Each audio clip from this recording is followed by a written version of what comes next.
UN में Israel को बड़ा झटका लगा है। इजराइल पर रहा है अलग थलग। आपको बता दें कि आईसीजे के हुक्म के दबाव में इजराइल इस वक्त नजर आ रहा है। इंटरनेशनल कोर्ट ऑफ जस्टिस का गाजा के रफा पर हमला रोकने का हुक्म है। अमेरिका की तरफ से भी इजराइल को वार्निंग दी गई थी। इमदाद के लिए रफा बॉर्डर क्रॉसिंग खोलने का हुक्म भी दिया गया। इजराइल इन्वेस्टिगेटर्स को गाजा जाने की इजाजत दी जाए। उठाए गए कदम की 1 हफ्ते में रिपोर्ट पेश की जाए। यूएन की टॉप कोर्ट में इजराइल को ये बड़ा झटका लगा है। आईसीजे ने इजराइल को गाजा के रफा पर हमला करने को रोकने का हुक्म दिया है। आईसीजे ने अपने हुक्म में फिलिस्तीन के लोगों के लिए फौरी खतरे का हवाला देते हुए ये हुक्म दिया। बता दें कि अदालत ने हुक्म में कहा कि इजराइल को रफा में अपना फौजी हमले और दीगर कार्रवाई को तुरंत रोकना चाहिए।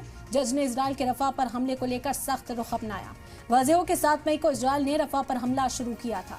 इससे 18 मई तक लगभग 8 लाख फिलिस्तीनी बेघर हो चुके हैं। जजों ने यूएन के हुक्काम के हवाले से कहा कि यह खतरा जाहिर होने लगा है कि अगर हमले जारी रहे तो हालात बद से बदतर हो जाएंगे। समाअत के दौरान अदालत ने अफसोस के साथ कहा कि गाजा पट्टी में लोगों की तबाहकुन हालत, जिंदगी और भी खराब हो गई है और अब रफा में भी इसी तरह के हालात देखने को मिल सकते हैं। वहीं आईसीजे ने कहा कि रफा में फौजी कार्रवाई को तुरंत रोका जाए। रफा ऑपरेशन फिलिस्तीनियों की जिंदगी के लिए तबाही है। रफा में इंसानी सूरत-ए-हाल बद से बदतर हो रही है। अगर ऑपरेशन जारी रहा तो सूरत-ए-हाल खौफनाक हो जाएगी। रफा में 10 लाख फिलिस्तीनियों ने पनाह ली है।